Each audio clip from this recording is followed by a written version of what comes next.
మార్గంలో ప్రవేశిస్తూ ఉన్నాడని లోకం మొత్తానికి తెలిసిన వన్స్ వాడికి తెలిసిన వాడికి అది న్యాయముగా ఉంటుంది. మంచి మార్గంలో నడువురాని చెబితే వాడికి అన్యాయముగా ఉంటుంది. పిల్లరా, వాక్య భాగంలో చూసుకుంటే పోతే లోకాసు వార్తలో రెఫరెన్స్ చెప్పట్లేదు. ఒకడు ధనవంతుడు ఉన్నాడు, వాడు పొలం వేసి భయంకరమైనటువంటి సంపాదించి పొలం బాగా పండించి ధాన్యాన్ని ఇంటికి తెచ్చుకొని ఆ యొక్క ధాన్యము గూడెంలో పోసుకొని వాడు ఇంటి ఎదుట ఆ గూడెం ఎదుట మంచం వేసుకొని పనుకొని వాడు ప్రాణానికి చెప్పుకుంటున్నాడు. ఏమనంటే, ఓ నా ప్రాణమా, నీకు కావలసినంత ధనాన్ని నేను సమకూర్చేను. ఓ నా ప్రాణమా, నువ్వు చేయాల్సినటువంటి పని ఏందో తెలుసా? తినుము, త్రాగము, సుఖించుము అని ప్రాణానికి చెప్పుకుంటూ ఉన్నప్పుడు దేవుడు ఈ మాట వన్స్ విన్నాడు. ఎందుకంటే ఇక్కడ ఉన్నటువంటి మాట అదే. చూడు, యెహోవాయే హృదయములను పరిశీలన చేయువాడు. దేవుడు విన్నాడు ఆ మాట. వీడేం చెప్తూ ఉన్నాడు? ఓ నా ప్రాణమా, తినుము, త్రాగము, సుఖించుము అని చెప్పుకున్నాడు.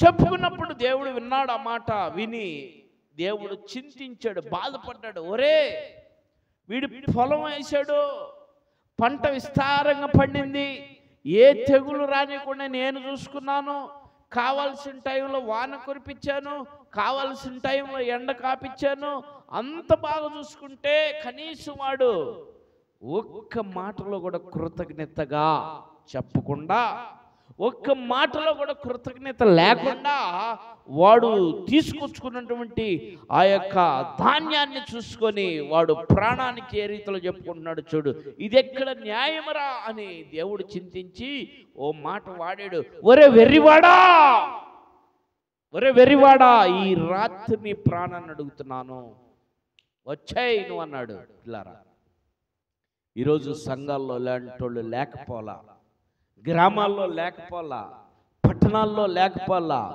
ఊర్లో లేకపోలా, ఇలాంటి వాళ్ళు ఉన్నారు.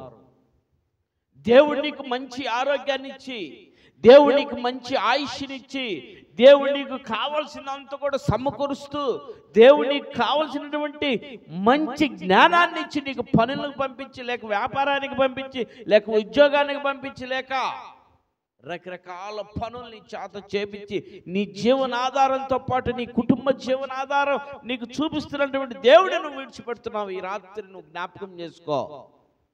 వింటున్నటువంటి వారు, దేవుని సన్నిధి నీకు వినపడుతూ ఉంటే, దేవుని సన్నిధి జరుగుతూ ఉంటే, దేవుని సన్నిధి నీతో, దేవుని యొక్క మాటలు నీకు వినపడుతూ ఉంటే, నువ్వు ఈ రీతిలో నీ ప్రాణానికి చెప్పుకున్నావు. మంచి సీరియల్స్ చూడో, మంచి ఆహారం వండుకో, కమ్మగా ఎంజాయ్ చేయి, మంచిగా తాగు, తిను, సుఖించని మంచానికి అప్పగిస్తే ఈరోజు నీ ప్రాణాన్ని కూడా దేవుడు అడిగితే నీ పరిస్థితి ఏమైపోయింది? నువ్వు ఆలోచన చేస్తున్నావా? ఈరోజు నీ రాత్రి నీ ప్రాణాన్ని అడిగితే నీ పరిస్థితి ఏమైపోయింది?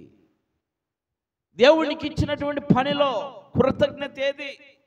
ప్రభువా, నువ్వు నాకు ఈ పనిలో నన్ను తీసుకెళ్ళవయ్యా, క్షేమ గృహానికి నడిపించవయ్యా, నాకు మంచి ఆయుష్ని ఇచ్చావయ్యా, మంచి ఆరోగ్యాన్ని ఇచ్చావయ్యా, ఇదిగో నీ సన్నిధిలోకి నేను వచ్చానయ్యా అని చెప్పుకుంటానికి ఉండవా? నువ్వు కనపడుతున్నావా దేవుని దృష్టికి? దేవుడు ఏమని చేస్తాడంటే, యెహోవాయే హృదయములను పరిశీలన చేస్తాడు. నీ హృదయం అంతా కూడా ఆయన పరిశీలన చేస్తున్నాడు. ఈ రాత్రి ఆలోచన చేయి. ఈ సమయంలో ఎలా ఉంది నీ హృదయం? ఇరుకు మార్గంలో ఉందా నీ హృదయం? విశాల మార్గంలో ఉందా నీ హృదయం? వ్యసన మార్గంలో ఉందా నీ హృదయం? సంతోష మార్గంలో ఉందా నీ హృదయం? ఈ రాత్రి నీకై నువ్వు పరీక్ష చేసుకో. పరీక్ష చేసుకో. ఈ రాత్రి నువ్వు ఎలా జీవిస్తున్నావు? నువ్వు నీ జీవితం ఎలా ఉంది? పరీక్ష చేసుకో. నా ప్రియమైనటువంటి దేవుని సంగమా, దేవుని ప్రియబిడ్డలారా, నా ప్రియులారా, ఈ రాత్రి నీ హృదయాన్ని పరిశీలన చేసుకో. దేవుడు నీ హృదయాన్ని పరిశీలన చేస్తున్నాడు. నువ్వు మార్చుకుంటావా? దేవుడు పరిశీలన చేసినప్పుడు ఆయన మారుస్తాడు నీ హృదయం. గుర్తుపెట్టుకో. ఆయన ఎలా మారుస్తాడో తెలుసా నీకు? తెలుసా? ఒరే వెర్రివాడా, ఒరే వెర్రివాడా, ఈ రాత్రి నీ ప్రాణాన్ని అడుగు